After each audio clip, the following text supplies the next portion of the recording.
நமஸ்காரம். ஸோ என்னோட பேர் கோவிந்தசுவாமி. ஸோ இது வந்து என்னோட பேர் வந்து என்னோட தாத்தா பேர் எனக்கு வச்சுருக்காங்க. ஸோ என்னோட அக்காவுக்கு என்னோட பாட்டி பேர் எங்கள் அம்மா வச்சாங்க. ஸோ என்னோட சொந்த ஊர் ஈரோடு. ஈரோட்டில் பிறந்து வளர்ந்து இப்போ கோயம்புத்தூரில் செட்டில் ஆகிட்டோம். ஸோ கடந்த ஒரு 24 வருஷமாக யோகா பண்ணிகிட்ருக்கேன். ஸோ பல கண்ட்ரிக்கு போயிட்டுருக்கேன். கிட்டத்தட்ட பார்த்தீங்கன்னா ஒரு 16 கண்ட்ரிக்கு இது வரையும் போயிட்டு வந்திருக்கேன். ஒவ்வொரு கண்ட்ரிக்கு போனோடனே நான் ஏன் பிறந்தேன் அப்படிங்கிறத தேடுதலில் இறங்குவேன். ஸோ சாஃப்ட்வேர் தொழிலில் நான் இருக்கிறதுனால ஒவ்வொரு நாட்டுக்கு போகிறப்ப 5 நாள் சாஃப்ட்வேரில் இருப்பேன். 2 நாள் நான் யாருன்னு தெரிஞ்சுக்கிட்டு அந்த நாட்டு கலாச்சாரம் அதெல்லாம் போய் தெரிஞ்சுக்கிட்டு ஹில்ஸ் ட்ரெக்கிங்கு, யோகா, தியானம், மெடிடேஷன், கலாச்சாரம், கோவில் இது எல்லாத்துலேயும் முழுமையாக இருப்பேன் நான்.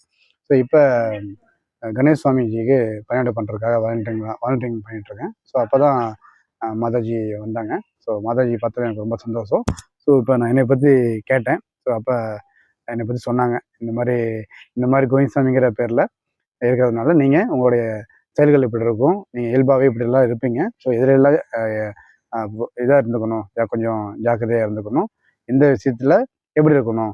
ஸோ அடுத்தது என்னோடய வாழ்க்கையில் முக்கியமான பாதை அடுத்த ஒரு 20-25 வருஷத்துக்கு என்ன மாதிரி பாதையில் நான் போகணும், ஞான பாதையில் போகிறதா இல்லை தொழில் பாதையில் போகிறதா அப்படிங்கிறதெல்லாம் நான் கேட்டேன். ஸோ மாதாஜி வந்து சரியான விளக்கத்தை எனக்கு ரொம்ப அருமையாக கொடுத்துட்டாங்க. ரொம்ப நன்றி. மாதாஜி வந்து பார்த்திங்கன்னா தெய்வத்தன்மையில் இருக்கிறாங்க. தெய்வத்தன்மையோடு தான் அவங்களுடைய ஒவ்வொரு பதிலும் இருக்குது. ஸோ இப்போ கூடிய விரைவில் நம்ம பஞ்சாப் கணேஷ் சுவாமி வந்து ஆஸ்தாங்க ஜோதிடராக அறிவிக்க போகிறாங்க மாதாஜியை. ஸோ இந்த சந்தோஷமான நிகழ்ச்சியை உங்களுக்கு ஷேர் பண்ணிக்கிறேன். ப்ளஸ் இப்போ ஒவ்வொருத்தரும் தொழில் பண்ணுவாங்க, ஒவ்வொருத்தர் ஜாப் போவாங்க, ஒவ்வொருத்தர் அரசியலில் இருப்பாங்க, ஒருத்தர் நடிக்க போவாங்க. ஸோ இந்த மாதிரி பலதரப்பட்ட மனிதர்கள் வந்து வாழ்க்கையில் ஒவ்வொருத்தரும் ஒவ்வொரு மாதிரி செயல் பண்ணிட்டுருப்பாங்க.